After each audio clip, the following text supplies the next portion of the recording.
সমুদ্রের নীল ঢেউয়ের সঙ্গে তীরে আছড়ে পড়ছে কালচে জ্বালানি তেল, ছড়িয়ে পড়ছে সমুদ্র তীরবর্তী পাথর আর বালিতেও। ইউরোপের দেশ স্পেনের গ্র্যান্ড ক্যানারিয়া দ্বীপ প্রতি বছর টেনে আনে হাজার হাজার দর্শনার্থীদের। এর মূল আকর্ষণ দ্বীপটির অসাধারণ সব সমুদ্র সৈকত, সোনালী বালি আর নীল সমুদ্রের মিতালি মুগ্ধ করে ভ্রমণ পিপাসুদের। তবে দুর্ঘটনাবশত জ্বালানি তেল ছড়িয়ে পড়ায় দ্বীপটির বেশ কয়েকটি সমুদ্র সৈকত বন্ধ ঘোষণা করেছে স্থানীয় প্রশাসন। স্থানীয় সময়ে বৃহস্পতিবার পরিবেশগত জরুরি অবস্থা জারি করে এই ঘোষণা দেওয়া হয়। গ্র্যান্ড ক্যানারিয়ার রাজধানী লাস পালমাসের লালুস বন্দরে একটি জাহাজে তেল নেওয়ার সময় দুর্ঘটনাবশত তা সমুদ্রে ছড়িয়ে পড়ে বলে জানিয়েছে দেশটির জরুরি পরিষেবা দফতর।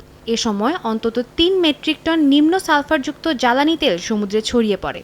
আমরা নিশ্চিত যে বন্দরের জাহাজ থেকে নিঃসরিত তেল টেলদেহ উপকূলের দিকে এগিয়ে আসছে। এই মুহূর্তে তা সৈকতেও ছড়িয়ে পড়ছে। বাতাসের গতি ও প্রতিকূল আবহাওয়ার জন্য এই জ্বালানি তেল দক্ষিণাঞ্চলের দিকেও এগিয়ে যাবে।